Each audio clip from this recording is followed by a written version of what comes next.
Railway recruitment বোর্ডের NTPC, HS এবং graduate লেভেলের পরীক্ষা সম্ভবত আগামী 2025 সালের জুন-জুলাই মাস নাগাদ।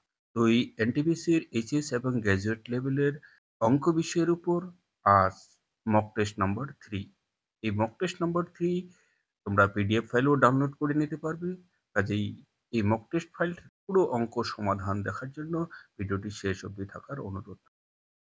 এবছরই 2024 সালের এই পরীক্ষাটি হয়েছিল, সেটি হলো এসএসসি সিএসএসএল। এসএসসি সিএসএসএল এর ফার্স্ট ইয়ারের কোশ্চেন। সেই পরীক্ষাটি হয়েছিল 10ই জুলাই 2024 সালের। পরীক্ষার টাইম ছিল 11:45 থেকে 12:45। এই পরীক্ষারও কোশ্চেনগুলো খুব ইম্পর্টেন্ট তোমাদের আগামী রেলওয়ে রিক্রুটমেন্ট বোর্ডের বিভিন্ন কম্পিটিটিভ পরীক্ষার জন্য। তো চলো এই কোশ্চেনগুলির পুরো সমাধান, বিশেষ করে অঙ্ক পার্টগুলির পুরো সমাধান দেখার জন্য আমার সঙ্গে তোমাদের প্রিয় ম্যাথ টার্গেট ইউটিউব চ্যানেলে। Hello guys, welcome back to my math target YouTube online ক্লাসে। Please like, share and subscribe my channel. তো সেই পরীক্ষার এই প্রথম কোশ্চেনটি লক্ষ্য করো। কোশ্চেন নাম্বার 1 কি বলছে?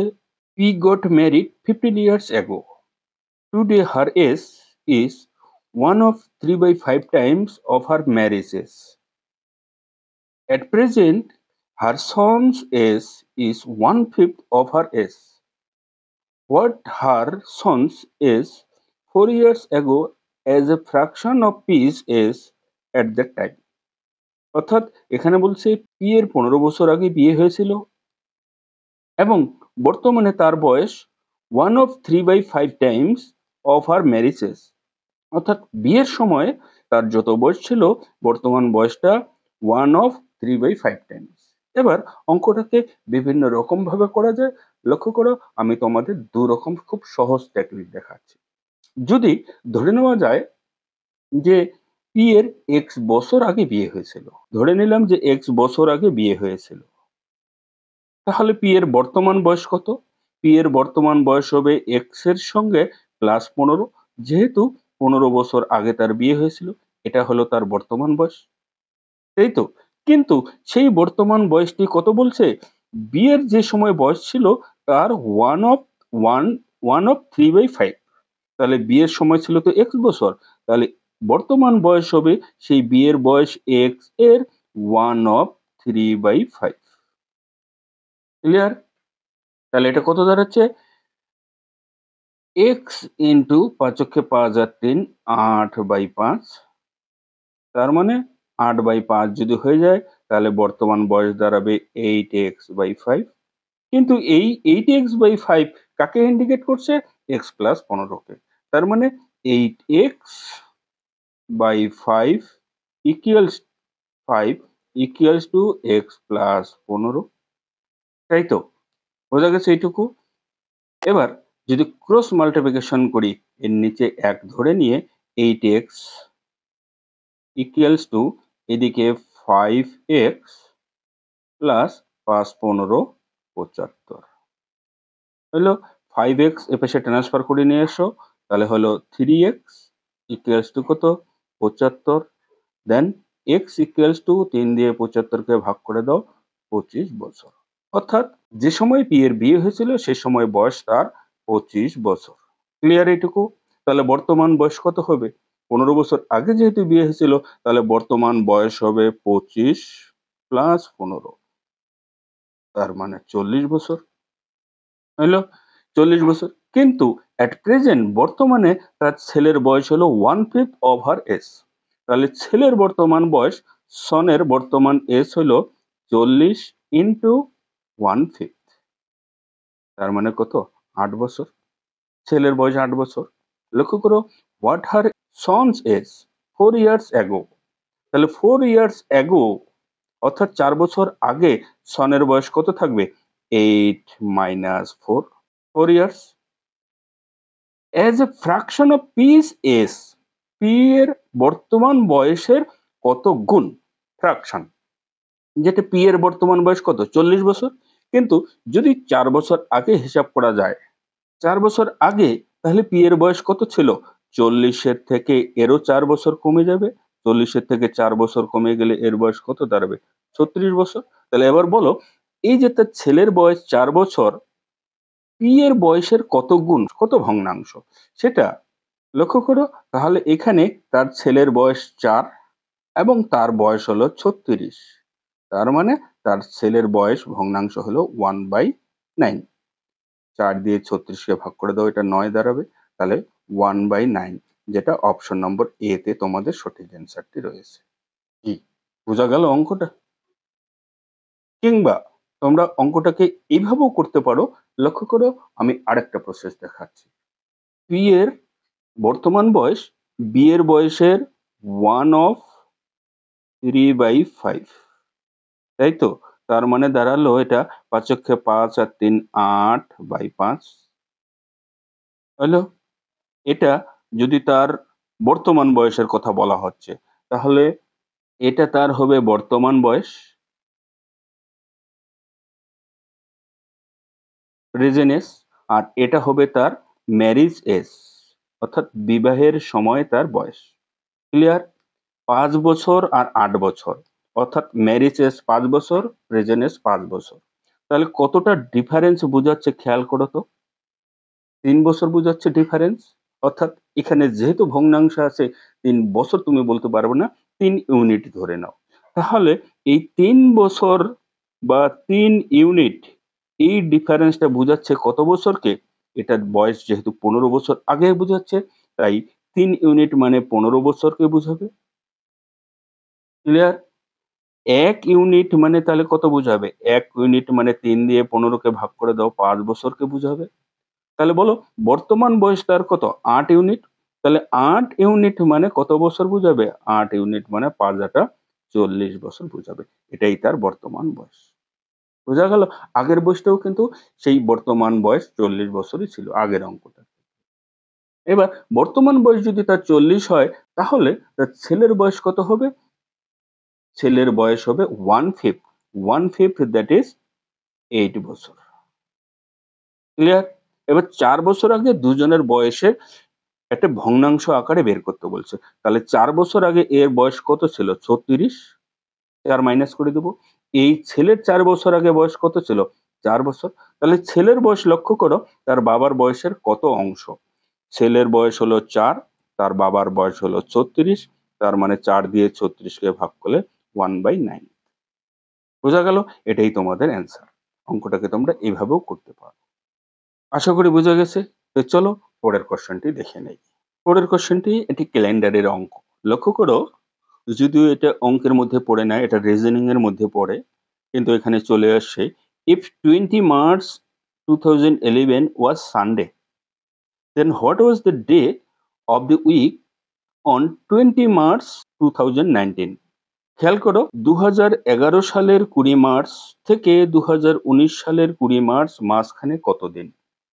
এই এক্সট্রা দিনগুলো বের করার চেষ্টা করো। এক্সট্রা দিনগুলো আমরা কিভাবে বের করি? এর মাঝখানে টোটাল দিন কাউন্ট করে নিয়ে আমরা ৭ দিয়ে ভাগ দেব। ৭ দিয়ে ভাগ দিয়ে যেটা অবশিষ্ট থাকবে সেটাই হবে তোমার এক্সট্রা দিন। তাহলে প্রথমত ২০১১ সালের ২০ মার্চ থেকে ৩১শে ডিসেম্বর ২০১১ সালের এই পর্যন্ত কত দিন পাচ্ছ তুমি? যদি আমরা সেই হিসাবে হিসাব করি যে ২০১১ সালের ২০ মার্চ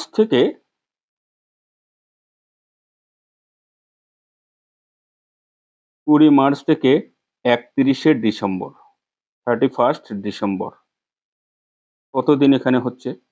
এখানে পুরো বছরটাই রয়ে গেছে, কিন্তু ২০১১ সালের জানুয়ারি, ফেব্রুয়ারি এবং মার্চ মাসের ২০ দিন পর্যন্ত কাউন্ট করা হচ্ছে। তার মানে পুরো বছরটা যেহেতু ৩৬৫ দিন, তাহলে ৩৬৫ থেকে তোমার মাইনাস হবে জানুয়ারি মাস ৩১ দিন, ফেব্রুয়ারি মাস ২৮ দিন, যেহেতু এটা ২০১১ সাল বলছে, অর্ডিনারি বৎসর, সাধারণ বৎসর, তাই ফেব্রুয়ারি মাস ২৮ দিন, এবং মার্চ মাসের লক্ষ্য করো ২০ তারিখ পর্যন্ত তোমাদের হিসাব করতে বলছে, তাই মার্চ মাসের ১৯ দিন হয়ে যাবে। এবার লক্ষ্য করো, ৩৬৫ থেকে এই যোগফলটা বাদ দিয়ে দাও। ৩৬৫, তার থেকে বিয়োগ করে দেবো ৮ আর একে ৯, ৯ ৯ ১৮, ৩ ৩ ৬ আর একে ৭, ৭৮। ৭৮ দিন মানে ৩৬৫ থেকে ৭৮ বিয়োগ করলে ২৮৭ দিন। এবার ২৮৭ দিনে এক্সট্রা দিন কত হচ্ছে?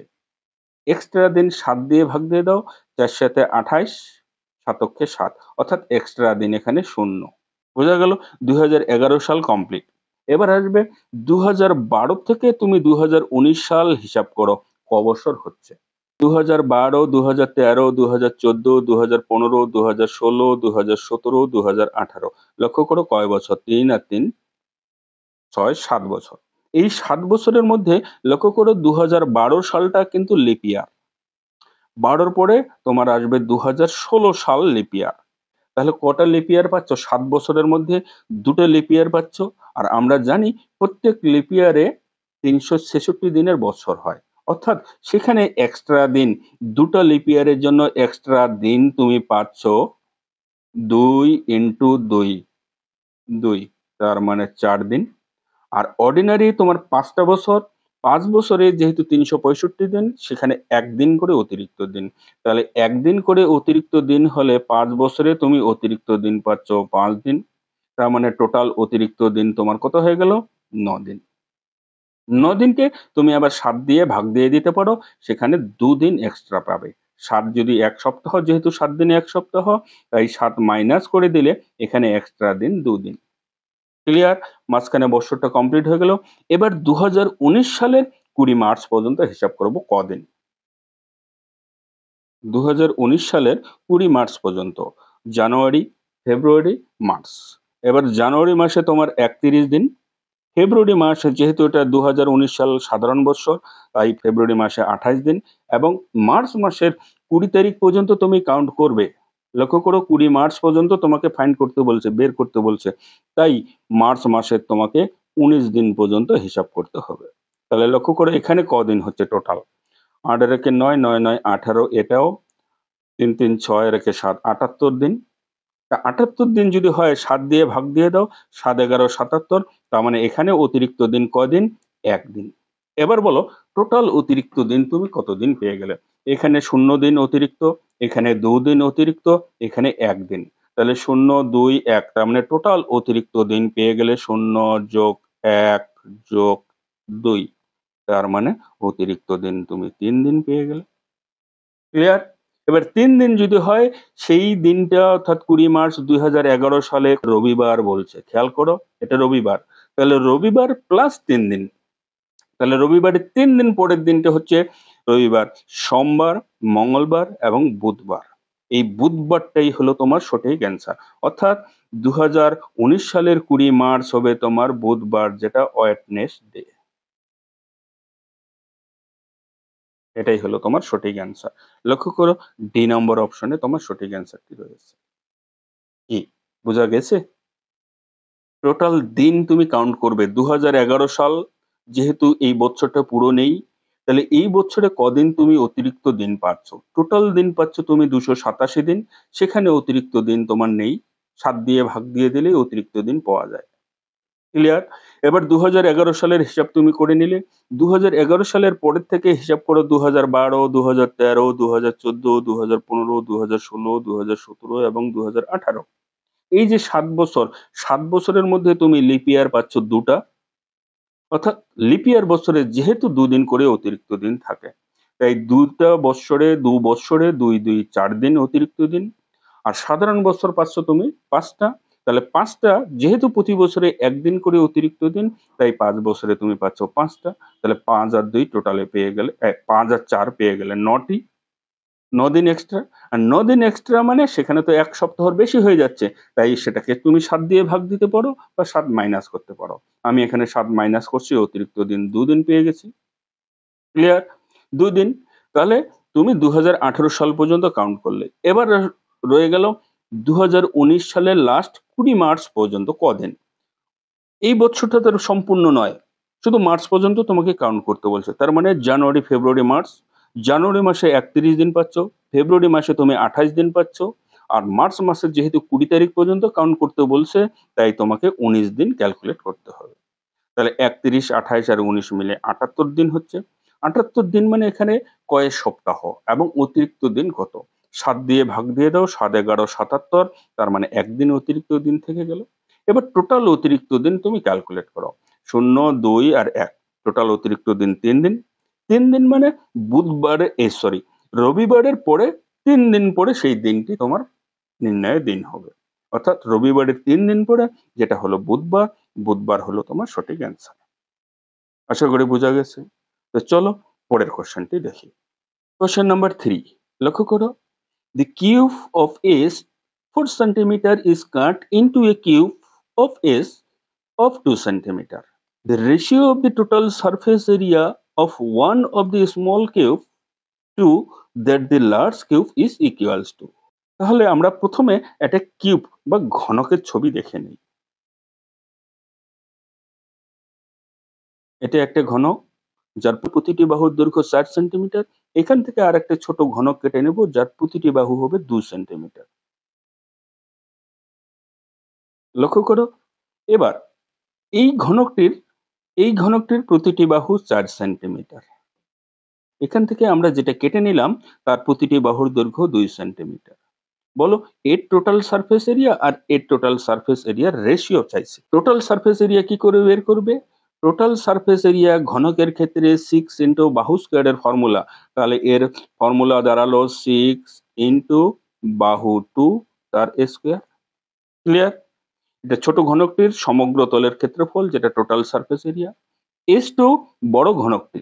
এবার বড় ঘনকটির সমগ্র তলের ক্ষেত্রফল 6 ইন্টু বাহুর স্কোয়ার অর্থাৎ 4 এর স্কোয়ার। তাহলে উভয় পাশ থেকে 6 তুমি কেটে দাও। তাহলে রয়ে গেল 2 এর স্কোয়ার মানে 4। S2 এখানে 4 এর স্কোয়ার মানে 16। আবার 4 আর 16 4 দিয়ে ভাগ করে দাও, এটা 1 এটা 4। তার মানে সমগ্র তলের ক্ষেত্রফলের অনুপাত দাঁড়ালো 1:4। এটাই তোমাদের অ্যান্সার। লক্ষ্য করো, ডি নম্বর অপশনেই তো তোমার সঠিক অ্যান্সারটি রয়েছে। কি এমন কিছুই না অঙ্ক, জাস্ট সমগ্র তলের ক্ষেত্রফলটার সূত্র খেয়াল রাখার চেষ্টা করবে। 6 ইন্টু বাহু স্কোয়ার অর্থাৎ 6a square, A equal to বাহু বলা হয়। এই সমগ্র তলের ক্ষেত্রফল সূত্র মাথায় রাখতে পারলে অঙ্ক এমন কিছু না। ক্লিয়ার? চলো তাহলে পরের অঙ্কটি দেখি। Question number 4, length in centimetre of a direct common tangent to two circle of radius 14 centimeter and 5 centimeter whose center are separate by a distance of 40 centimeter is।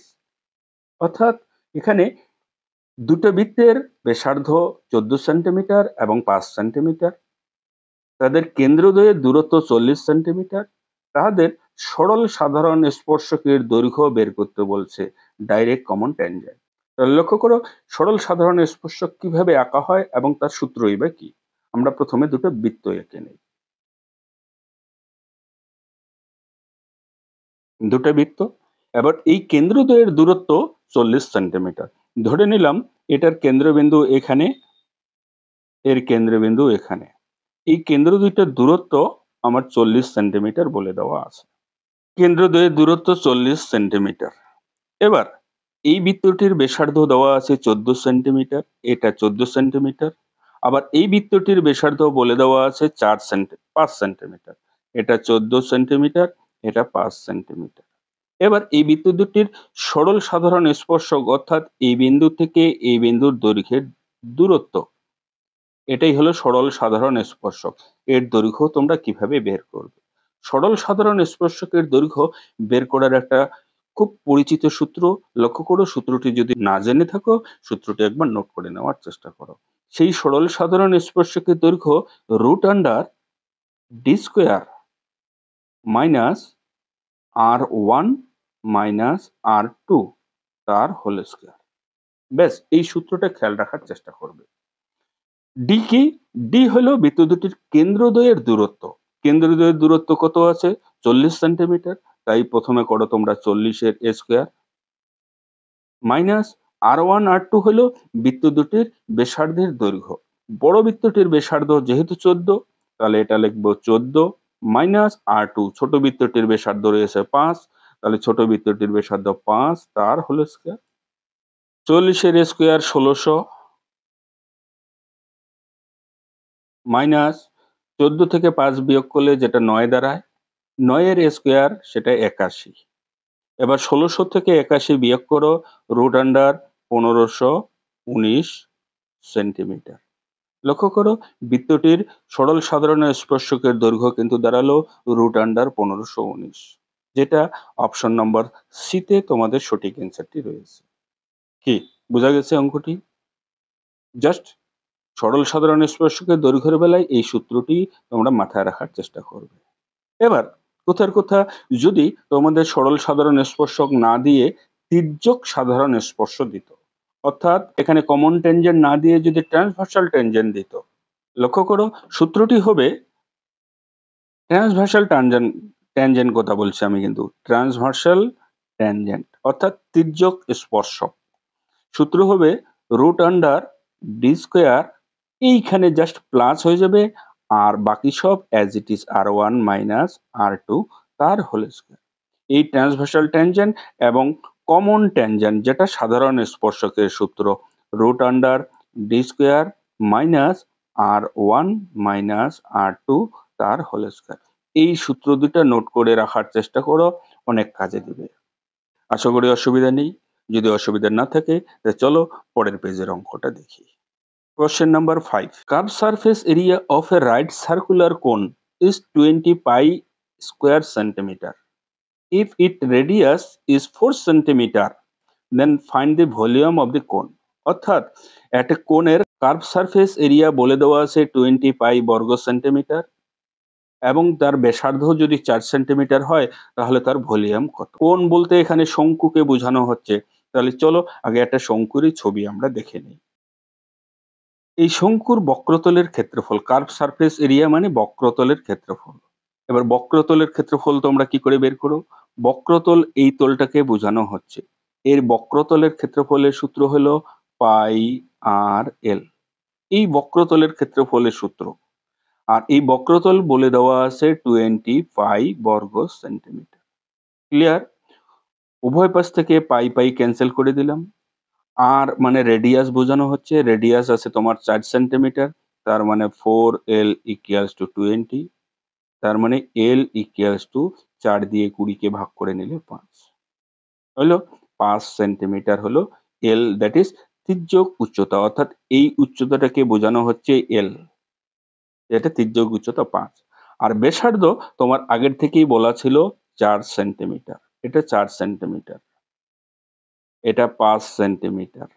এবার বলো এই শঙ্কুর উচ্চতা কত? উচ্চতা হলো এটা।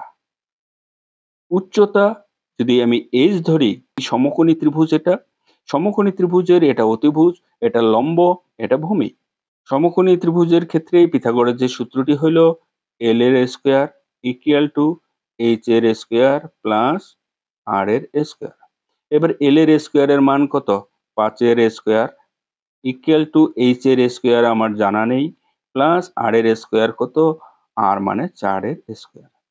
তাহলে এবার h এর স্কয়ার বের করব, 5 5 এ 25 মাইনাস 4 4 এ 16, 16 কে ট্রান্সফার করে এই পাশে নিয়ে আসলাম = h এর স্কয়ার।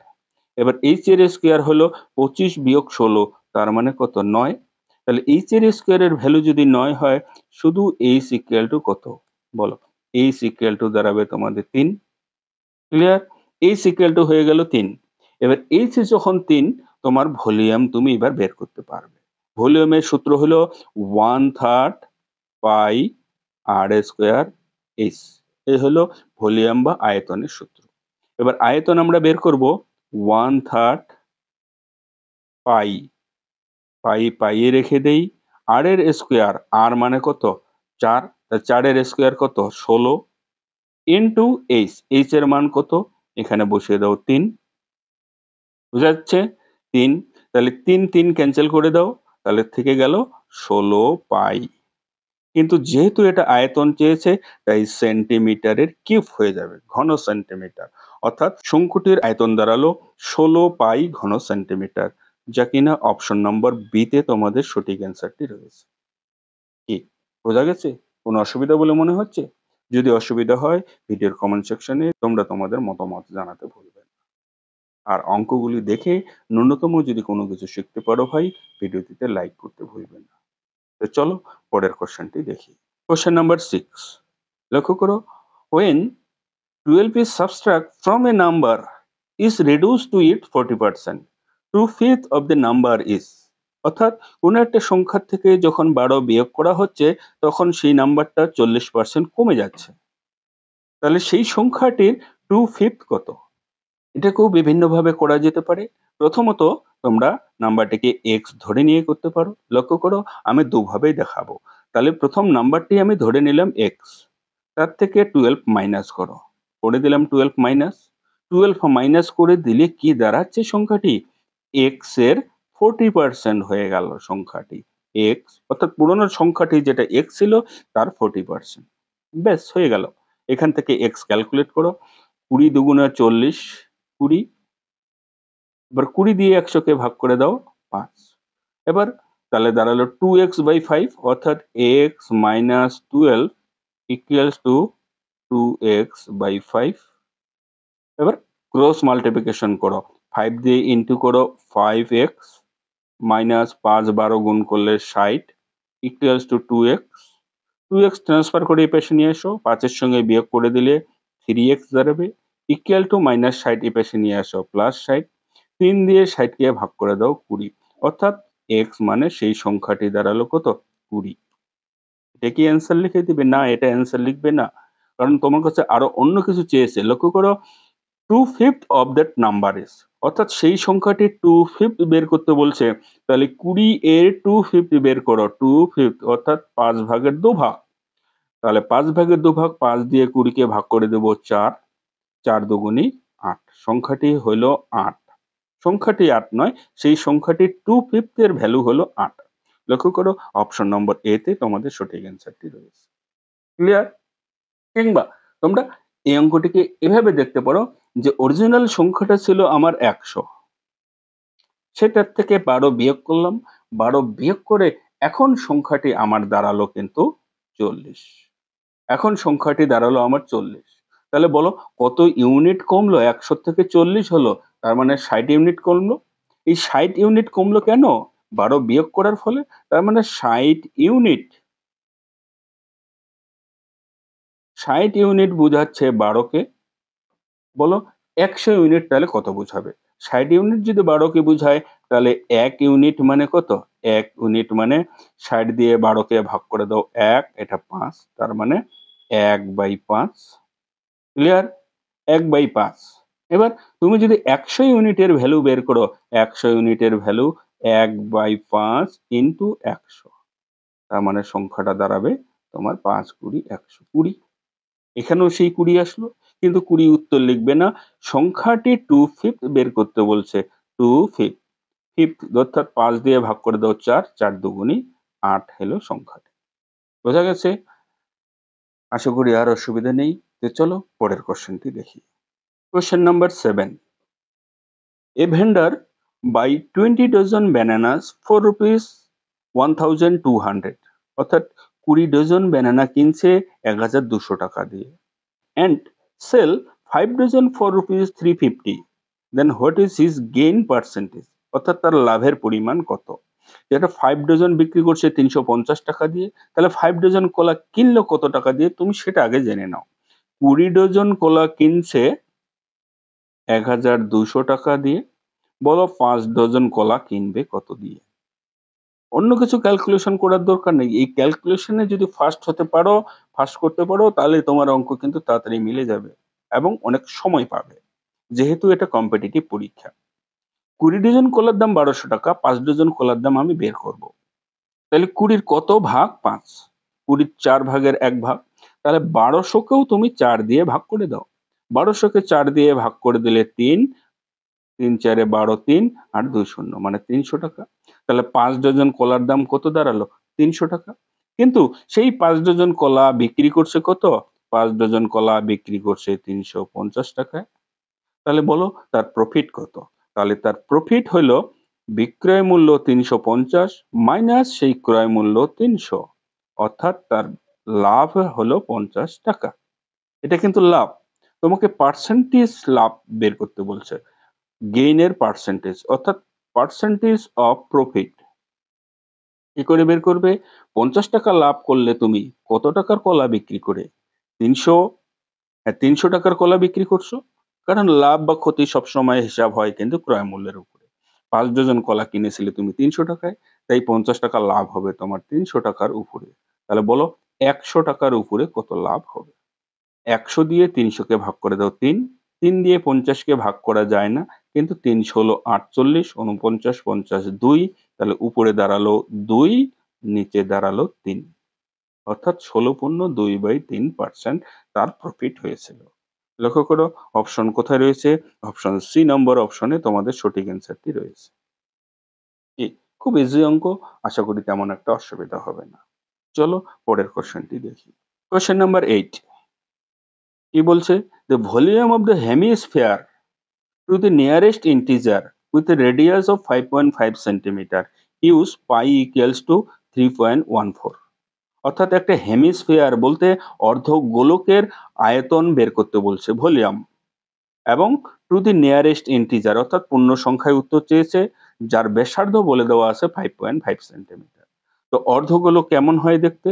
লক্ষ্য করো অর্ধগোলকের একটা ছবি দেখি। এই হলো অর্ধগোলক। অর্ধগোলকের দুটি তল হয়।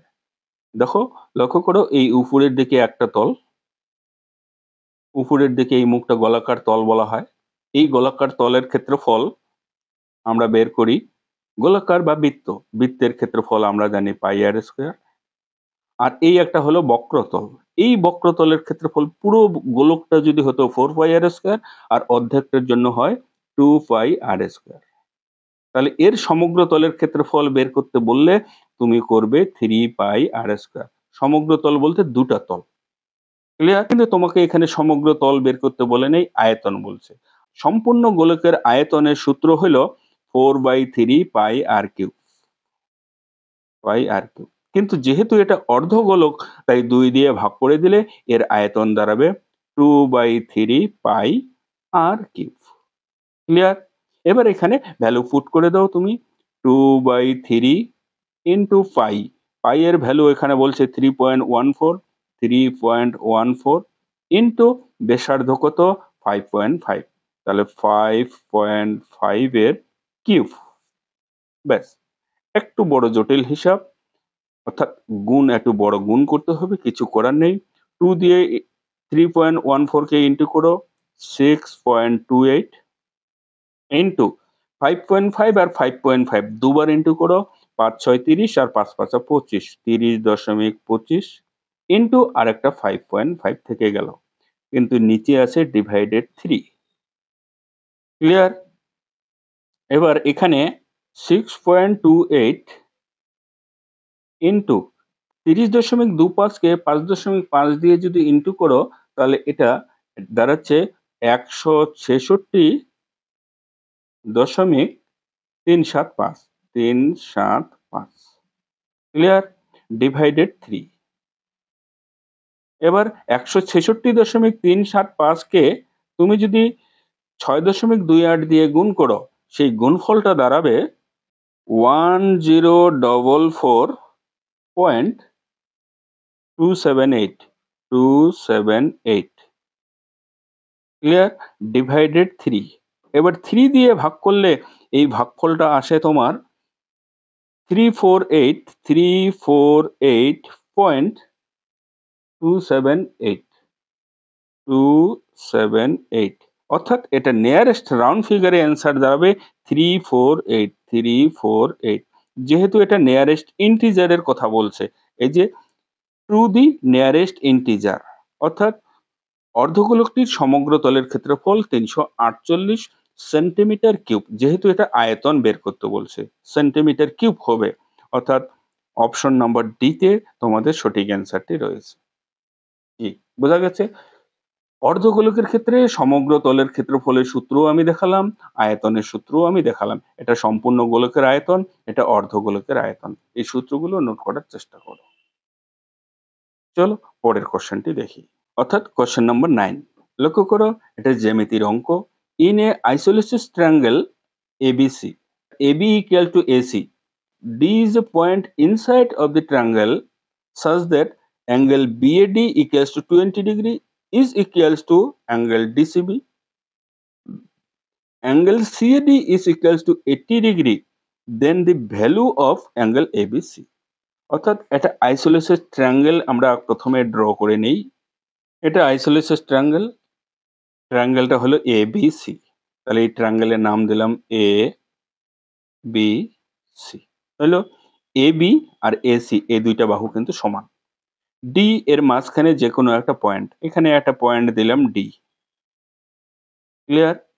এবার কি বলছে, such that angle BAD, BAD অর্থাৎ এর থেকে ডিতে এই অ্যাঙ্গেলটা বিএডি, এই অ্যাঙ্গেলটা তোমার বলছে 20 ডিগ্রি, এই অ্যাঙ্গেলটা 20 degree is equals to angle DCB. DCB অর্থাৎ ডি থেকে সি যুক্ত করার কথা বলছে। এই অ্যাঙ্গেলটাও বলছে তোমার 20 ডিগ্রি। খেয়াল করো। আবার সিএডি অ্যাঙ্গেল 80 ডিগ্রি। খেয়াল করো কোথায়, সিএডি এই অ্যাঙ্গেলটা বলে দেওয়া আছে 80 ডিগ্রি। তোমার কাছে চেয়েছে the value of angle ABC. ABC এই অ্যাঙ্গেলটার ভ্যালু কত, কি করে বের করবে? প্রথমে খেয়াল করো যে অ্যাঙ্গেল বিএসি এর ভ্যালু কত। অ্যাঙ্গেল বিএসি এর ভ্যালু কত? বিএসি বলতে পুরো অ্যাঙ্গেলটা, পুরো অ্যাঙ্গেলটাকে বোঝানো হচ্ছে। যেহেতু এটা 20 আর এটা 80, তার মানে পুরো অ্যাঙ্গেলটা 80 আর 20 মিলে 100 ডিগ্রি। ক্লিয়ার? এবার এবিসি ত্রিভুজের এবি বাহু আর এসি বাহু, এই দুইটা বাহু তো সমান। তাহলে এই উপরের শীর্ষ কোণটাই, সেই সমদ্বিবাহু ত্রিভুজের উপরের শীর্ষ কোণটাই 100 ডিগ্রি। তাহলে দুটো বাহু সমান হওয়ার কারণে দুটো কোণও তো আমার সমান হবে। ত্রিভুজের তিনটা কোণের সমষ্টি 180 ডিগ্রি। 180 ডিগ্রি থেকে সেই শীর্ষ কোণটা কত, 100 ডিগ্রি। তাহলে 100 ডিগ্রি মাইনাস করে দাও, থাকলো কত, 80 ডিগ্রি। এই 80 ডিগ্রি দুটো বাহু সমান হওয়ার কারণে কোণ দুইটা সমান হবে। কোন কোণ দুইটা সমান হবে? Angle A B C is equals to angle A C B. দুইটা কোণই সমান এবং দুটো কোণ মিলে যেহেতু 80 ডিগ্রি, তাহলে প্রত্যেকটা কোণ দাঁড়াবে 80/2। 80/2 মানে কত, 40 ডিগ্রি। এটাই তোমার অ্যান্সার। লক্ষ্য করো, ডি নম্বর অপশনে তোমার সঠিক অ্যান্সারটি রয়েছে। আশা করি বোঝা গেছে। ছবিটা আরেকবার দেখে নাও কিভাবে করলাম। তোমাদের যে যে কোণগুলি দেওয়া আছে সেই কোণগুলি প্রথমে ছবি অনুযায়ী পুট করে নাও। তাহলে এবার লক্ষ্য করো, পুরো ত্রিভুজটার ক্ষেত্রে বিএসি এই পুরো অ্যাঙ্গেলটা আমি চাচ্ছি। এই পুরো অ্যাঙ্গেলটা 20 আর 80 মিলে 100 ডিগ্রি। ক্লিয়ার? আর ত্রিভুজের দুটো বাহু সমান হওয়ার কারণে এই কোণ আর এই কোণ সমান হয়ে যাবে। তাহলে পুরো কোণটা যেহেতু, বড় শীর্ষ কোণটি যেহেতু 100 ডিগ্রি, তাহলে 180 থেকে 100 কে বাদ দিয়ে দেব। কারণ ত্রিভুজের তিনটা কোণ 180 হয়। তাহলে 100 বাদ দিয়ে দিলে দুটা কোণ থেকে গেল 80 ডিগ্রি। আর সেই দুটা কোণই পরস্পর সমান। তাহলে প্রত্যেকটি কোণের মান হবে 80 কে 2 দিয়ে ভাগ দিলে 40 ডিগ্রি। ক্লিয়ার? এবার চলো পরের কোশ্চেনটি দেখি। কোশ্চেন নাম্বার 10 কি বলছে, Ratna buy 10 kg of rice for rupees 88 per kg and another 20 kg of rice for rupees 187 per kg. What is the per kg of cost in rupees of the total mixture of rice for her? অর্থাৎ 10 KG চাল কিনেছিল 88 টাকা প্রতি KG হিসাবে, আবার 20 KG চাল কিনেছিল 187 টাকা প্রতি কেজি হিসাবে। এবার এই দু প্রকার চাল একসঙ্গে মিশিয়ে দিল, মিশিয়ে দিয়ে প্রতি কেজির চালের ক্রয় মূল্য তোমাকে বের করতে বলছে। খুব ইজি অঙ্ক। তাহলে 10 কেজি চালের ক্রয় মূল্য আমরা একসঙ্গে বের করব। 1 কেজি চালের ক্রয় মূল্য 88 টাকা। তাহলে 10 কেজি চালের মূল্য কত, 88 ইন্টু 10, তার মানে 880 টাকা। ক্লিয়ার? আবার 20 কেজি চালের ক্রয় মূল্য, 1 কেজি চালের ক্রয় মূল্য 187 টাকা। তাহলে 20 কেজি চালের ক্রয় মূল্য 187 ইন্টু 20, তার মানে দাঁড়ালো 0, 7 দুগুণে 14, 8 দুগুণে 36, 37। ক্লিয়ার? এবার টোটালটা আমি অ্যাড করে দিলাম। এখানে 30 কেজি চাল হয়ে গেল। 30 কেজি চালের মোট ক্রয় মূল্য দাঁড়ালো এখানে 8 আর 4 12, 8 7 15 16, 3 আর 1 4, 4620 টাকা। তাহলে 30 কেজি চালের ক্রয় মূল্য তোমার পড়ে গেল 4620 টাকা। বলো 1 কেজি চালের ক্রয় মূল্য কত? অর্থাৎ 4620, 4620 কে 30 দিয়ে ভাগ দিয়ে দাও, 0 0 ভাগ বাদ দিয়ে দাও। এবার 3 15 45, 1 12, 3 4 12, অর্থাৎ 1 কেজি মিশ্রিত চালের ক্রয় মূল্য পড়ে গেল 154 টাকা। লক্ষ্য করো, অপশন নম্বর সি তে তোমার সঠিক অ্যান্সারটি রয়েছে 154। ক্লিয়ার? খুব সহজ অঙ্ক। আশা করি এই অঙ্কগুলিতে তেমন অসুবিধা হবে না। তো চলো, অসুবিধা না হলে পরের কোশ্চেনটি দেখি। কোশ্চেন নাম্বার 11, সময় ও কার্যের অঙ্ক। P and Q can do a work in 12 day and 9 days. অর্থাৎ পি এবং কিউ একটি কাজ যথাক্রমে আলাদা আলাদা ভাবে 12 দিন ও 9 দিনে করতে পারে। দে বোথ ওয়ার্ক টুগেদার, অর্থাৎ তারা একসঙ্গে কাজ আরম্ভ করলো এবং আর্ন ₹63,000, অর্থাৎ একসঙ্গে কাজ আরম্ভ করে তারা 63,000 টাকা উপার্জন করলো। তাহলে দি শেয়ার অফ পি ইন রুপিসে, অর্থাৎ পি এর শেয়ার কত টাকা, কি পরিমাণ টাকা পি শেয়ার পাবে 63,000 থেকে, সেটা তোমার কাছে জানতে চেয়েছে। এখানে 12 দিন ও 9 দিন কাজ করে 12 আর 9 দিয়ে কোনো রকমে ভাগ করার চেষ্টা করবে না 63,000 কে, কারণ কাজের দিনের হিসেবে উপার্জন হয় না। উপার্জন বা ইনকাম হবে কর্ম করার দক্ষতার উপরে, অর্থাৎ কে একদিনে কি পরিমাণ কাজ করে তার উপরে সে তত টাকা মজুরি পাবে। লক্ষ্য করো, এবার সেই ইফিসিয়েন্সি বা কর্মদক্ষতা আমরা কিভাবে বের করব? পি কাজটি করে প্রথমে 12 দিনে, কিউ সেই কাজটি করে কিন্তু 9 দিনে। তাহলে দেখেই তো বোঝা যাচ্ছে যে কিউ এর শেয়ার বেশি হবে, কারণ কিউ সেই কাজটি 9 দিনে শেষ করে, অর্থাৎ তাড়াতাড়ি শেষ করে। তাই এখানে টোটাল কাজ বের করার জন্য আমরা 9 আর 12 লসাগু করব। 9 12 লসাগু 36, এটা হলো টোটাল কাজ। এবার কর্মদক্ষতা বের করার জন্য এই টোটাল কাজ 36 পরিমাণ কাজ করতে পি এর 12 দিন সময় লাগে, আর সেই 36 পরিমাণ কাজ করতে কিউ এর 9 দিন সময় লাগে। তাহলে বলো পি একদিনে কি পরিমাণ কাজ করবে? তাই একদিনে কাজের পরিমাণ বের করার জন্য 36কে তুমি 12 দিয়ে ভাগ দিয়ে দাও। 36কে 12 দিয়ে ভাগ দিলে 3, আর 36কে 9 দিয়ে ভাগ দিলে 4, অর্থাৎ দুজনের ইফিসিয়েন্সি বা কর্মদক্ষতা তুমি পেয়ে গেলে 3 এবং 4। অর্থাৎ যদি ধরে নাও যে চেয়ার তৈরি করার কথা বলি, টোটাল 36টা চেয়ার তৈরি করতে হবে। পি সেখানে একদিনে 3টে চেয়ার তৈরি করবে এবং কিউ একদিনে কিন্তু 4টা চেয়ার তৈরি করবে। তাহলে বলো পি 3টি চেয়ার তৈরি করবে এবং কিউ 60টি চেয়ার তৈরি করবে, অর্থাৎ দুজনে মিলে একদিনে 60টি চেয়ার তৈরি করলো। এই 60টি চেয়ারের মজুরি ধরে নিতে পারো তুমি 63,000, অর্থাৎ 7 ইউনিট কাজের মূল্য 63,000। বোঝা গেছে অঙ্কটা? খুব একটা অসুবিধা নেই আশা করি। আর যদি অসুবিধা হয়, সময় কার্যের প্রচুর অঙ্ক নিয়ে ভিডিও এই চ্যানেলে আপলোড করছি। সময় সুযোগ দেখে একবার ভিডিওগুলো চেক আউট করে নিন। তো চলো অঙ্কটা দেখি যে 7 ইউনিট কাজের মূল্য যদি 63,000 হয়, বলো 1 ইউনিট কাজের মূল্য কত? 1 ইউনিট কাজের মূল্য 7 দিয়ে 63 কে ভাগ করে দাও। 7 9 গুণে 63, অর্থাৎ 9,000। ক্লিয়ার? 1 ইউনিট কাজের মূল্য 9,000। পি এর শেয়ার বের করতে বলছে তোমার কাছে। পি এর শেয়ার কত? পি এর কত ইউনিট কাজ করছে? 3 ইউনিট কাজ করছে। তাহলে 3 ইউনিট কাজের মূল্য সে পাবে 3 ইনটু 9,000, অর্থাৎ 3 9 27,000 টাকা শেয়ার পাবে পি। বোঝা গেল? লক্ষ্য করো অপশন নম্বর ডি তে তোমাদের সঠিক অ্যান্সারটি রয়েছে। কাজের দিনের অনুপাতে টাকা বা মজুরি কোনোদিনও ভাগ হয় না। চেষ্টা করবে এখানে কর্মদক্ষতা বা এফিসিয়েন্সি বের করার। এফিসিয়েন্সি বের করে তারপর তুমি সেই মজুরিকে ভাগ করে দাও। তাহলে অঙ্কে অসুবিধা হবে না। তো চলো পরের কোশ্চেনটি দেখি। কোশ্চেন নম্বর 12, অনেকটা বড় অঙ্ক, খেয়াল করো কি বলছে। এ policeman was asked two chase a thief. Before the policeman started the chase, he realized that the thief was 200 meters ahead of him. অর্থাৎ একটা পুলিশ চোরকে ধরার চেষ্টা করলো।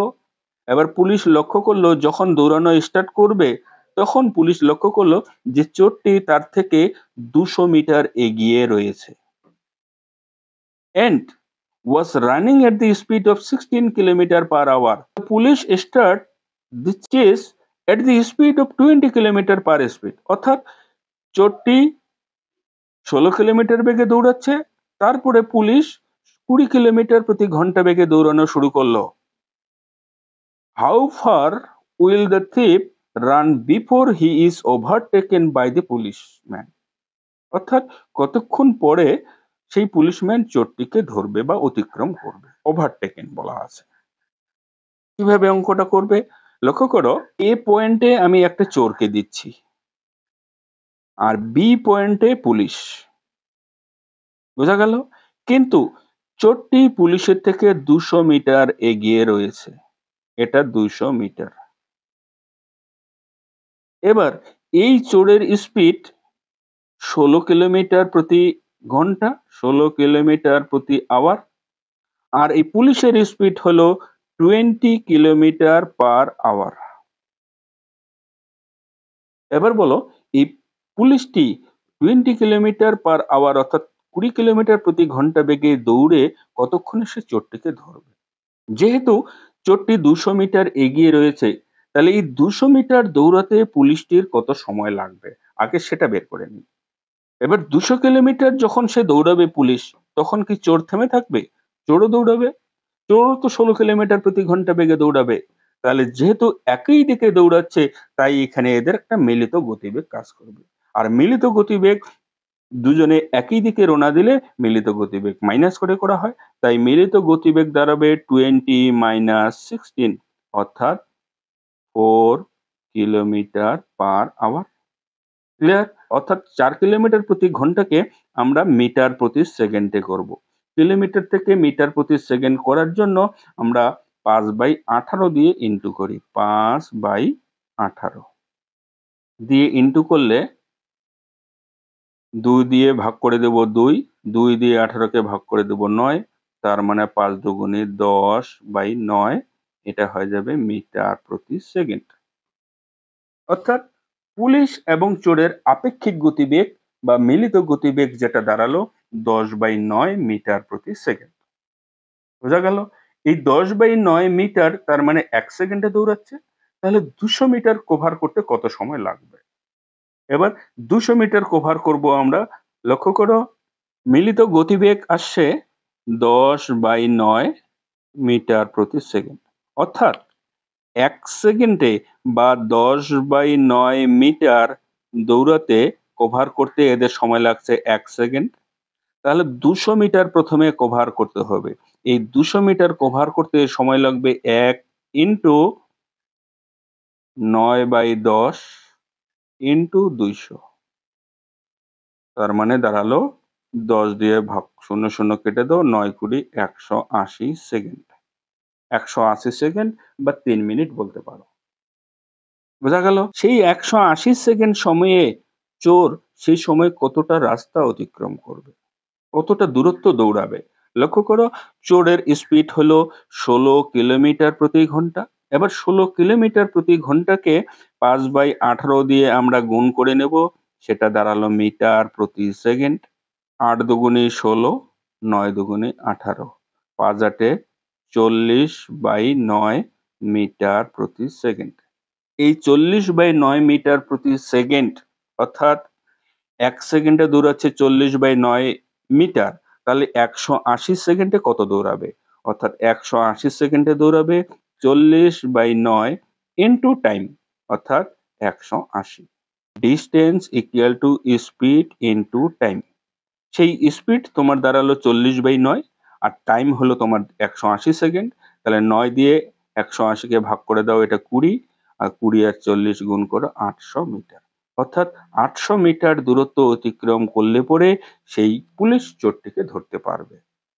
দেখি অপশনে 800 মিটার রয়েছে কিনা। হ্যাঁ, বি নম্বর অপশনে তোমাদের 800 মিটার রয়েছে। এই 800 মিটারই তোমাদের সঠিক অ্যান্সার। কি বোঝা গেল? এবার অঙ্কটা একবার তোমরা চোখ বুলিয়ে নাও কিভাবে করলাম। যদি দেখা হয়ে থাকে তো চলো পরের কোশ্চেনটি আমরা দেখি। কোশ্চেন নাম্বার 13, লক্ষ্য করো কি বলছে। এ shopkeeper A mark of his price for an item at 25% and offer a discount of 15%. The same item is marked at 20% by another shopkeeper B and sold at the discount of 12%, who get better deal in the term of percentage of profit, and by what percent he sell that item. অর্থাৎ এখানে দুটো শপকিপারের গল্প করা হচ্ছে। Shopkeeper এ প্রথমে তার mark price 25% বৃদ্ধি করলো এবং বিক্রি করার সময় সে 15% ডিসকাউন্ট দিল। কিন্তু সেম আইটেম অর্থাৎ সেম একই দ্রব্য অন্য একটি দোকানি 20% মার্ক প্রাইস ইনক্রিজ করলো 20% মার্ক প্রাইস ইনক্রিজ করলো এবং বিক্রি করার সময় সে 12% ডিসকাউন্ট দিল। তাহলে কোন দোকানির লাভ সবচেয়ে বেশি হয়েছে এবং সেটার পরিমাণ কত? তো প্রথমে আমরা এ দোকানিরটা বের করি। এ দোকানি লক্ষ্য করো প্রথমে মার্ক প্রাইস 25% বৃদ্ধি করলো। আমার ক্রয় মূল্য দ্রব্যটির জানা নেই। আমি ধরে নিলাম সিপি এর 100। মার্ক প্রাইস তাহলে কত দাঁড়াবে? মার্ক প্রাইস 25% বৃদ্ধি করলো, তার মানে 125 মার্ক প্রাইস। ক্লিয়ার এইটুকু?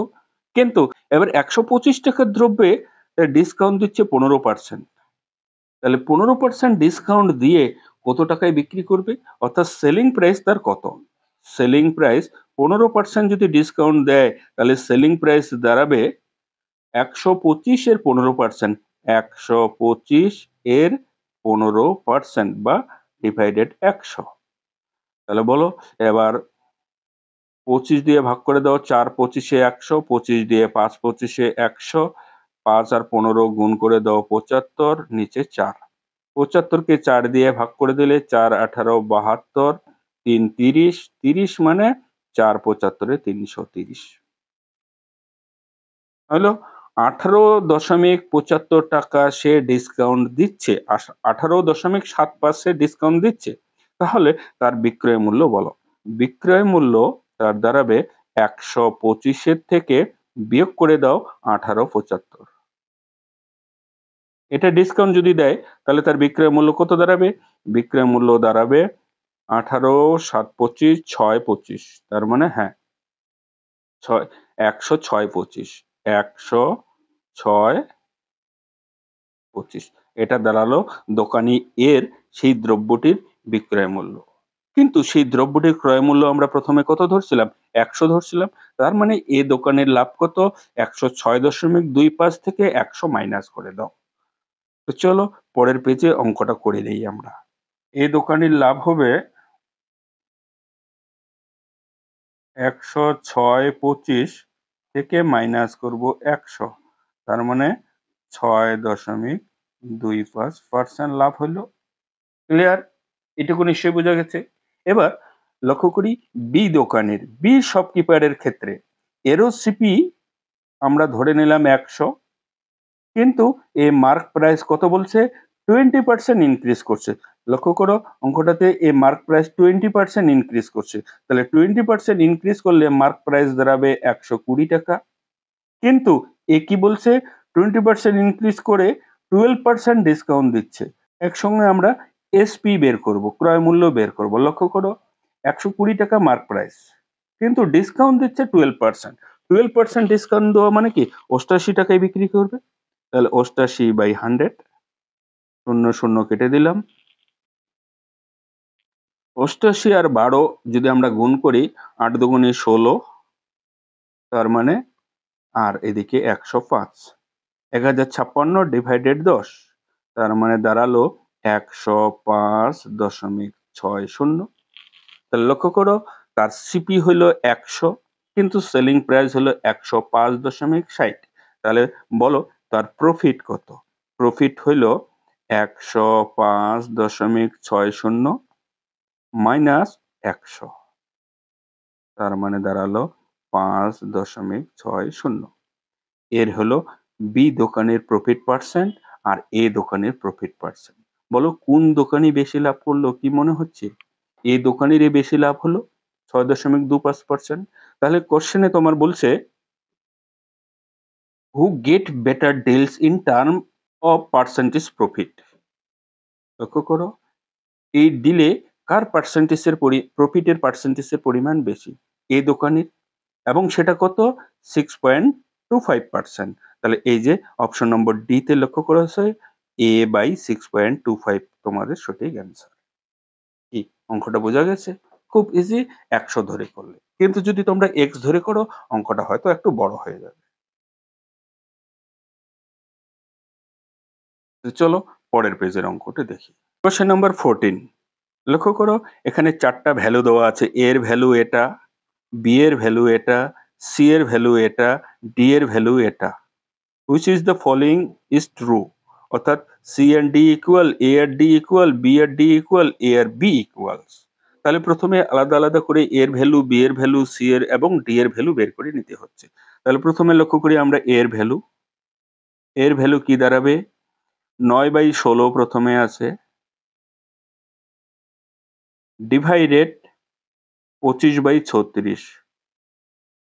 25/36 এটাকে শর্ট ফর্মে করে নিলে 9/16 ইন্টু 36/25, অর্থাৎ ভাগটাকে গুণ করে দিলে পরের ভগ্নাংশ উল্টে যায়। এবার কাটাকাটি যাওয়ার মতো 4 দিয়ে ভাগ করে দেবো, 4 4 16, 4 9 36, তার মানে 9 9 81 আর নিচে 4 25 100। এর ভ্যালু 81/100। এবার বি এর ভ্যালু বের করি। চলো বি এর ভ্যালু, বি এর ভ্যালু 9 ভাগ কি আছে 16/25, একসঙ্গে লিখে দিলাম 16/25। তারপরে ব্র্যাকেট দিয়ে ভাগ দেওয়া আছে আবার 36, এখানে ভাগ 36 না করে ভাগ গুণ করে দিলাম। 36টাকে উল্টাই দেব 1/36। ক্লিয়ার? এবার এখানেও ঠিক 4 4 16, 4 9 36, তার মানে 9, এই ভাগটাকে আবার ইন্টু করে দেব। 9 25 225 উপরে চলে গেল, আর উপরে 4 অক্ষে 4, এটা 1 ছিল, 4 অক্ষে 4 নিচে চলে আসলো। তাহলে 9 225 গুণ করে দেব, যেটা দাঁড়াবে 9 দুগুণে 18, 2025। 2025/4, এটা হলো বি এর ভ্যালু। সি এর ভ্যালু লক্ষ্য করি। সি এর ভ্যালু যদি এখানে বের করি, সি এর ভ্যালু 9, 9 দেওয়া আছে। তারপরে এখানে কোনো সাইন নেই, এখানে ভাগের চিহ্নটি উঠে নেই, খেয়াল করবে এখানে ভাগ আছে। 9 ভাগ, এখানে আছে 16/25, তার মানে 16/25 করে দিলাম, এইটুকু ব্র্যাকেট অবধি আছে। তারপরে বাইরে ভাগ রয়েছে 34, তার মানে 9 গুণ উপরে 25 করে দিলাম, নিচে 16 করে দিলাম, আবার 36 কে করে দিলাম 1/36। ক্লিয়ার? 4 9 36, এখানে 4, তাহলে উপরে রয়ে গেল 25 অক্ষে 25 আর 4 16 64। সি এর ভ্যালু দাঁড়ালো এখানে 25, আর নিচে হলো 4 আর 16, তার মানে 64, অর্থাৎ 25/64। ক্লিয়ার? চলো এবার ডি এর ভ্যালু বের করি। লক্ষ্য করো ডি এর ভ্যালু। ডি এর ভ্যালু কি কি রয়েছে? ডি এর ভ্যালু রয়েছে প্রথমে 9/16, আরেকবার দেখে নেই।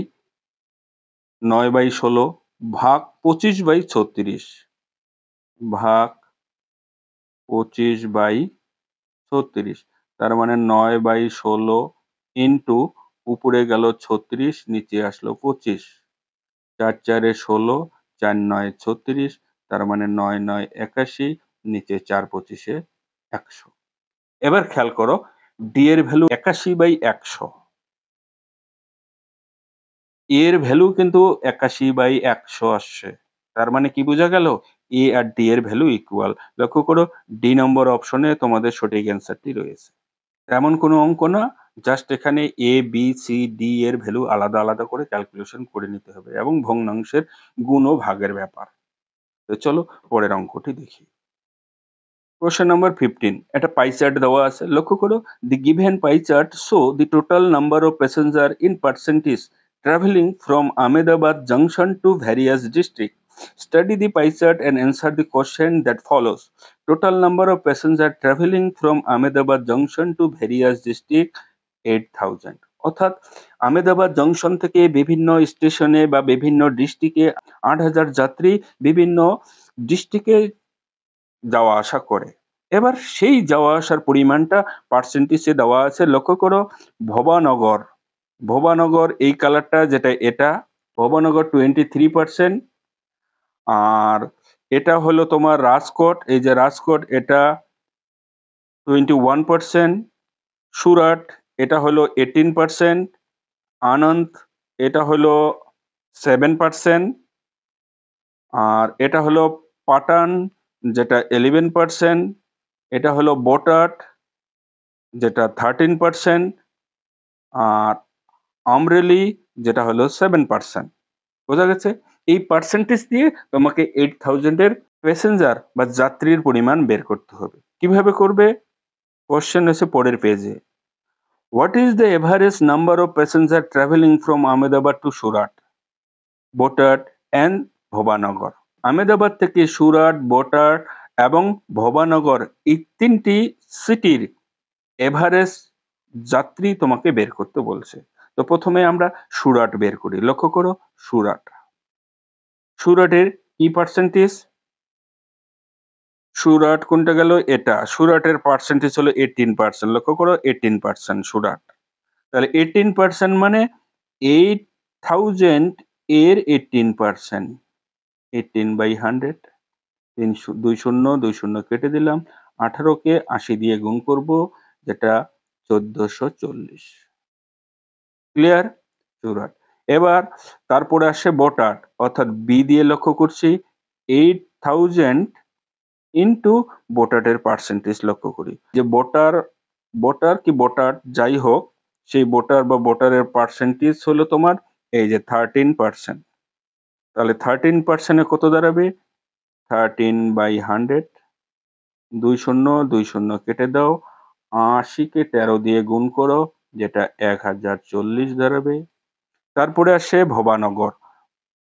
এটা বিএইচ দিয়ে দিলাম। ভবানগর 8000 ইন্টু, খেয়াল করো ভবানগরে কত পার্সেন্ট। ভবানগর যেটা প্রথমটা হইলো এটাও 23%।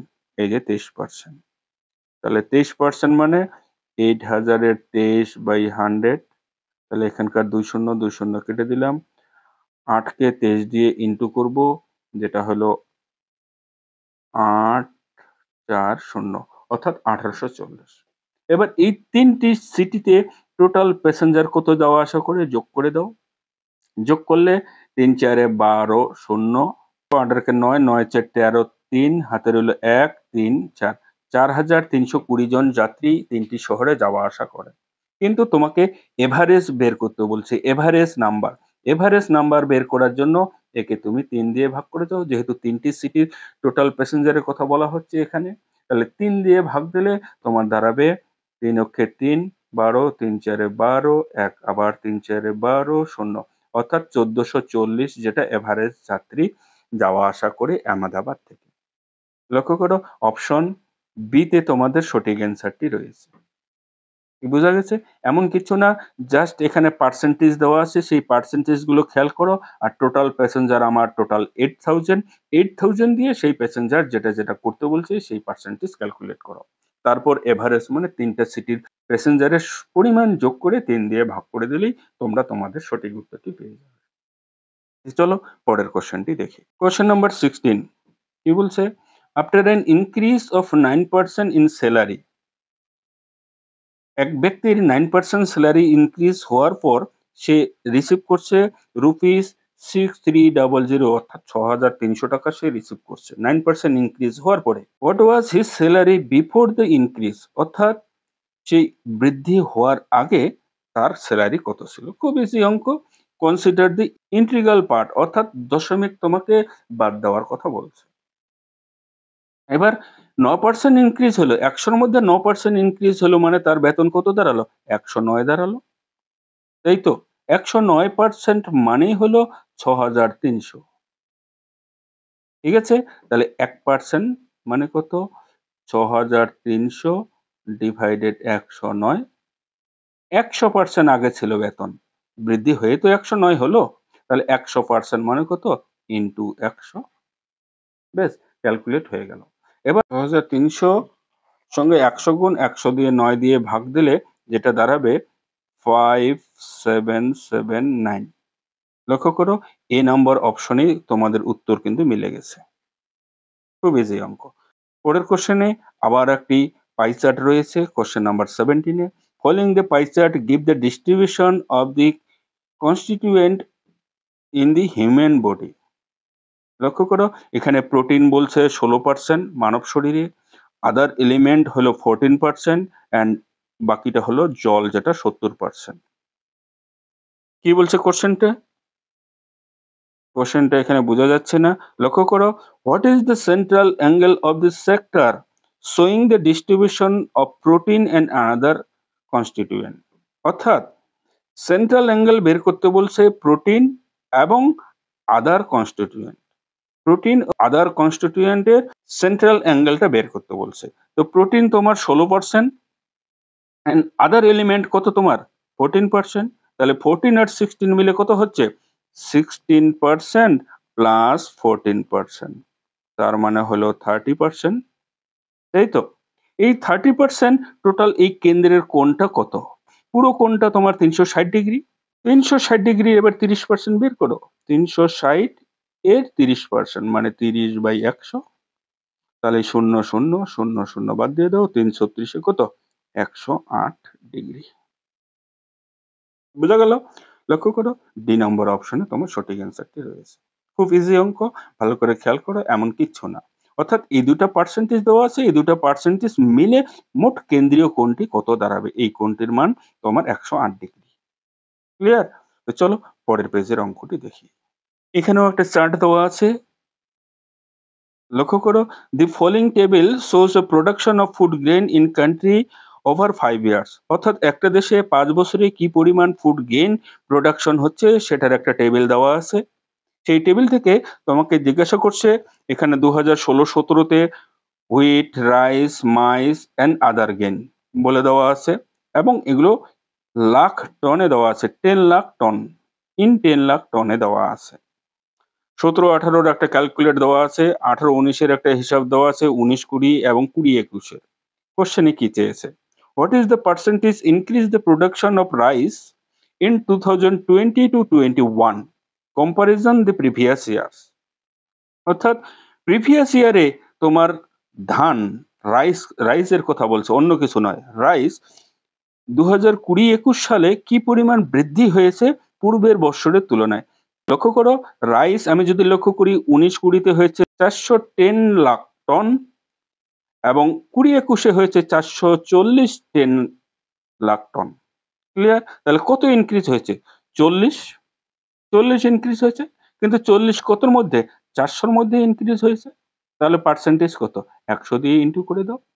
এখানকার 0, এখানকার 0 ক্যানসেল, 0 0 ক্যানসেল, 4 দিয়ে 40 কে ভাগ করে দাও, 10%। ক্লিয়ার? মুখোমুখি অঙ্কটা হয়ে যায়।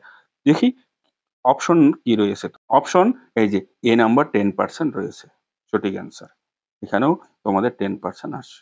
বোঝা গেছে আশা করি। চলো পরের কোশ্চেনটি দেখি। পরের কোশ্চেনটি লক্ষ্য করো, question number 20। The ratio of the outer and inner circumference of a circular path is 7:6. The path is 45 meter wide, then what is the radius in meter of the inner circle? অর্থাৎ inner আর outer circle, দুটো circle রয়েছে। লক্ষ্য করো, আমি সার্কেলগুলো দেখাচ্ছি কেমন হবে। আমি এই ভিতরের দিকে ব্যাসার্ধ ধরে নিলাম আর, ঠিক আছে, এটা আর, এবং এই পথটা বলে দেওয়া আছে 45 মিটার চওড়া। এই পথটা বলে দেওয়া আছে 45 মিটার। তাহলে ভিতরের দিকে যদি আর হয় এবং বাইরের দিকে যদি 45 হয়, তাহলে বলো বাইরের দিকে ব্যাসার্ধ কত? আর প্লাস 45 হয়ে যাবে, তাই তো? তাহলে বাইরের দিকে ব্যাসার্ধ যদি আর প্লাস 45 হয়, বাইরের দিকে পরিধি দাঁড়াবে, পরিধির সূত্র 2 পাই ইন্টু আর প্লাস 45। ক্লিয়ার? এটা আর, 2 pi into R plus 45 is to ভিতরের দিকে ব্যাসার্ধ। এর ভিতরের দিকে যেহেতু ব্যাসার্ধ আর, তাহলে ভিতরের দিকে পরিধি 2 পাই ছোট আর। এই দুটার পরিধির অনুপাত আছে 7:6, অর্থাৎ এই দুটার অনুপাত 7:6। এবার উভয় পাশে 2 পাই কেটে দাও, তাহলে আর প্লাস 45 ডিভাইডেড আর ইকুয়ালস টু 7/6। 7 আর বজ্রগুণন করলে কোনাকুনি, আর এদিকে 6 আর প্লাস 45 কে 5 6 30 আর 4 6 24 আর 3 70, 270। তাহলে এই আর 6 আর এপাশে নিয়ে আসলে মাইনাস হয়ে যাবে, আর ইকুয়াল টু 270। তাহলে ভিতরের দিকে ব্যাসার্ধ 270। ঠিক আছে? কি চাইছে? ইনার সার্কেলের রেডিয়াস চাইছে ইন মিটার। ইনার সার্কেলের তো এটাই রেডিয়াস। তাহলে ইনার সার্কেলের রেডিয়াস লক্ষ্য করো, এই নাম্বার অপশনে তোমাদের সঠিক অ্যান্সারটি রয়েছে। ঠিক অঙ্কটা বোঝা গেছে আশা করি। বৃত্তের পরিধি 2πr, এটা খেয়াল করবে। আর যেহেতু বাইরের দিকে ব্যাসার্ধ 45 মিটার বেশি, তাই বাইরের দিকের ব্যাসার্ধের বেলায় 45 যোগ করে নিবে। চলো পরের অঙ্কটি দেখি। কোয়েশ্চেন নাম্বার 21, লক্ষ্য করো, in a election there was a 3 candidate. First candidate got 40% vote and second candidate got 35% vote, and the total vote of the election are 50,000. Find the number of vote got by the third candidate. Third ক্যান্ডিডেটের vote কত? খুব easy. Third candidate পেয়েছে কত percent সেটা আগে calculate করো। এখানে first candidate 40, second candidate 35, তাহলে থার্ড ক্যান্ডিডেট পেয়েছে কত? 100 থেকে মাইনাস করব 40 প্লাস 35, তার মানে 100 মাইনাস এটা 75, তার মানে কত? 25%। এই 25% পেয়েছে থার্ড ক্যান্ডিডেট। 25% মানে কি? 25/100 ইন্টু 50,000। ঠিক আছে? তাহলে এখানকার 2 শূন্য, এখানকার 2 শূন্য কেটে দাও। 5 25 125 আর পাশে 2 শূন্য। অর্থাৎ তৃতীয় ক্যান্ডিডেট পেয়েছে 12,500 ভোট। লক্ষ্য করো, ডি নম্বর অপশনে তোমাদের সঠিক অ্যান্সারটি রয়েছে। কি অঙ্কগুলি দেখে কোনো কিছু শিখতে পারতেছো? যদি কোনো কিছু শিখতে পারো ভাই, ভিডিওটিতে লাইক করতে ভুলবে না। আর এরকম কম্পিটিটিভ পরীক্ষায় বসে তোমার চেনা জানা বন্ধু বান্ধবদের মধ্যে ভিডিওটি শেয়ার করতেও ভুলবে না।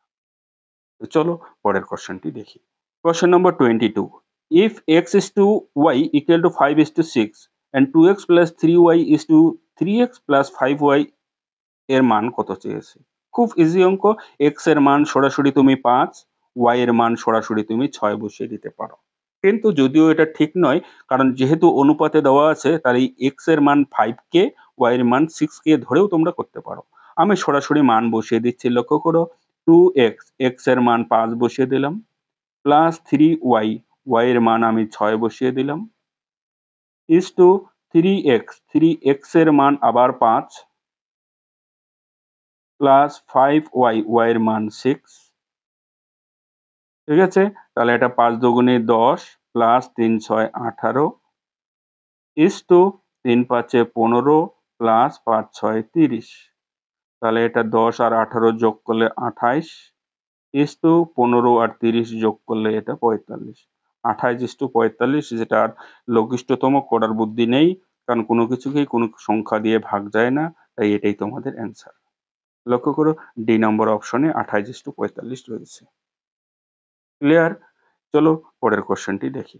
কোশ্চেন নম্বর 23, সিম্পল ইন্টারেস্টের অঙ্ক একটা। লক্ষ্য করো 23, certain some of money is lent out at the simple interest if the money become 24,000 in 2 years and 32,000 in 4 years, the annual rate of interest. এখানে কিছু মানি, কিছু টাকা, কিছু সরল সুদে রাখা আছে। সুদের হারও জানা নেই, আসলের টাকাও পরিমাণও জানা নেই। কিন্তু সেই টাকা 2 বছরে 24,000 হয়ে গেল এবং 4 বছরে 32,000 হয়ে গেল। তাহলে এবার লক্ষ্য করো, 4 বছরে 32,000, 2 বছরে 24,000। 2 বছরের ইন্টারেস্ট আমরা বের করব, পি হলো আসল ইন্টু 2 বছর যেহেতু 2 ইন্টু আর ডিভাইডেড 100। এই 2 বছরের প্লাস এর সঙ্গে যদি আমি আসল যোগ করি, তাহলে 2 বছরের সুদ বা সুদাসল দাঁড়ালো 24,000। ক্লিয়ার? আবার সেই টাকাই, এই টাকার 4 বছরের সুদের হার আর একই, ডিভাইডেড 100, এর সঙ্গে আসল যোগ করে দাও পি, সেই সুদাসল দাঁড়ালো কত তোমার? 32,000। ক্লিয়ার?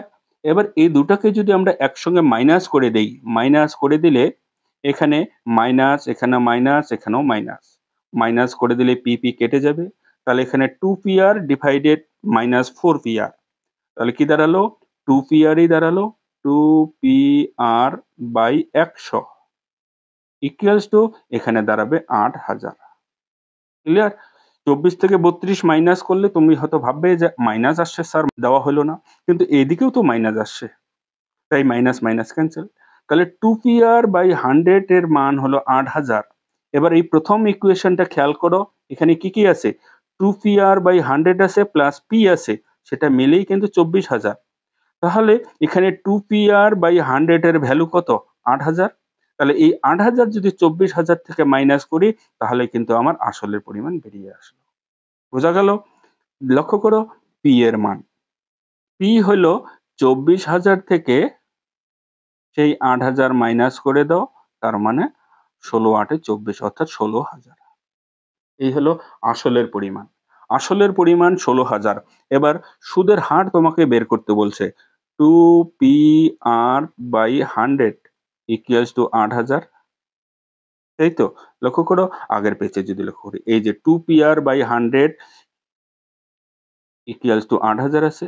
তাই সেখানেই আমি এই পি এর ভ্যালু বসিয়ে দেব 16,000। তার মানে 2 পি এর ভ্যালু 16,000 আর নিচে 100 = 8,000। তাহলে 8,000 কে 16,000 দিয়ে ভাগ করলে 2, 2 দিয়ে গুণ করলে 4, সেই 4 দিয়ে 100 কে ভাগ করে দেব 25, তার মানে R = কত দাঁড়ালো? 25%। অর্থাৎ সুদের হার তোমার দাঁড়ালো 25%। লক্ষ্য করো অপশন কি রয়েছে দেখি একবার। 25% এই যে এ নাম্বার অপশনে তোমাদের সঠিক অ্যান্সারটি রয়েছে। কি বোঝা গেছে? এখানকার সুদের হারের সঙ্গে আসল যোগ করবে, যেটা সুদ আসল 24,000। আর এখানে সুদের হার যেটা মোট সুদ, 4 বছরের মোট সুদের সঙ্গে আসল যোগ করবে, সেটা 32,000। দুটা মাইনাস করে দিবে। একটার ভ্যালু পেয়ে গেলে 2PR/100 এর ভ্যালু পেয়ে গেলে তুমি 8,000।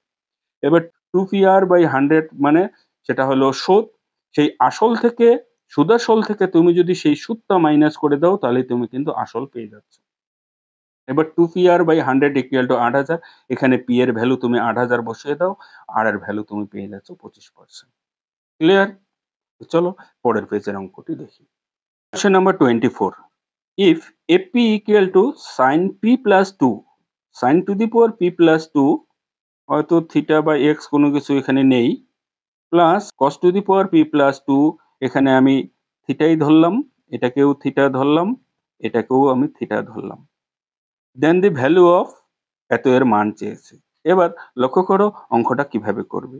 AP = sin to the power P + 2, এটা theta, plus cos P + 2 theta. এবার এখানে এই পি এর জায়গায় তোমাকে একবার 0 পুট করতে হবে, একবার 4 পুট করতে হবে, একবার 2 পুট করতে হবে। অর্থাৎ আমি যদি 0 পুট করি প্রথমত, 0 পুট করলে লক্ষ্য করো পি এর মান 0 বসিয়ে দিলে 0 + 2 মানে কি? 2 থেকে যাচ্ছে, অর্থাৎ sin square theta plus cos, এখানে 0 বসলে এটাও 2 থেকে যাবে মানে স্কয়ার থিটা। তাহলে sin square plus cos square থিটার মান কত? 1। অর্থাৎ f0 এর মান পেয়ে গেলে তুমি 1। এইভাবে একে একে এবার f2 এর মান বসো। f2, তাহলে 2 বসালে এখানে p এর জায়গায় যদি 2 বসাও তাহলে কত হয়ে যাবে? sin 4 হয়ে যাবে।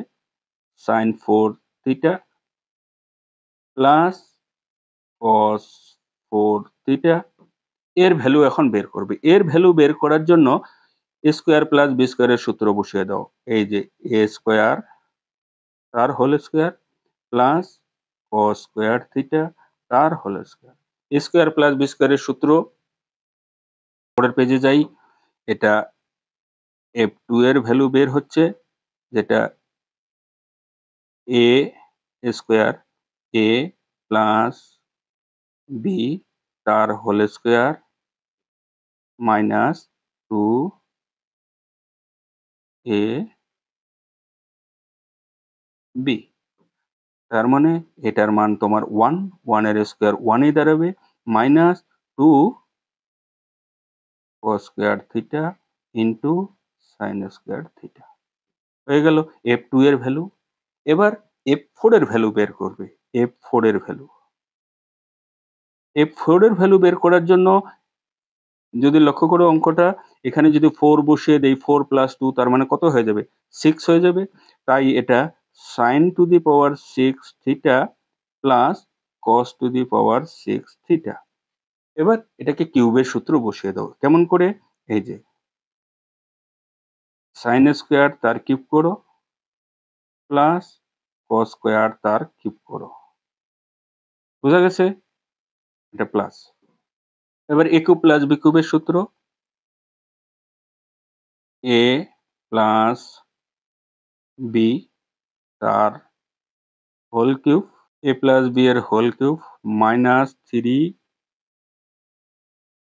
a b into a plus B. Clear? এবার এটার ভ্যালু কত তোমার 1, 1 এর কিউব 1 এ আসবে, এটার ভ্যালুও তোমার 1, তার মানে দাঁড়াবে minus 3 sine square theta into cos square theta. হইলো? এবার কি কি চেয়েছে লক্ষ্য করো। 6 f2, 6 f2, তারপরে কি রয়েছে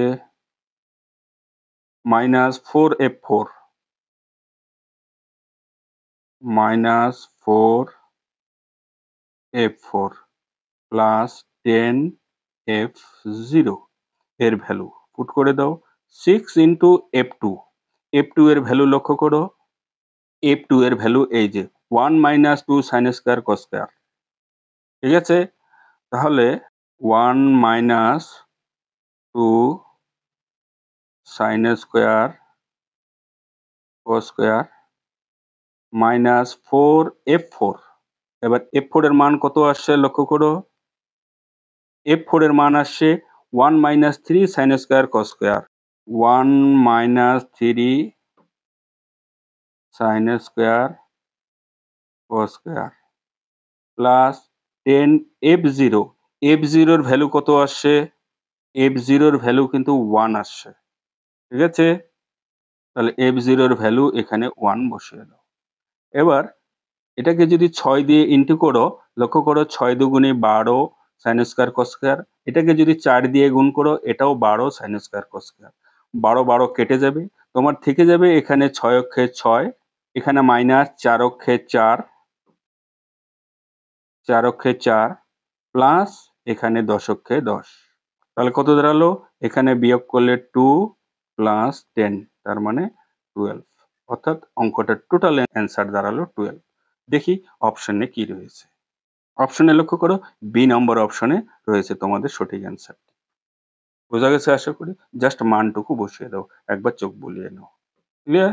তো চলো পরের পেজের অঙ্কটি দেখি। Question number 25 and the last question আজকের এই চ্যাপ্টারের। কোশ্চেন নম্বর 25 এটি জ্যামিতির কোশ্চেন। লক্ষ্য করো, এ line from a point A drawn that is a tangent to the circle at point B. Point A to the circle A secant is also drawn from intersecting it at point CD.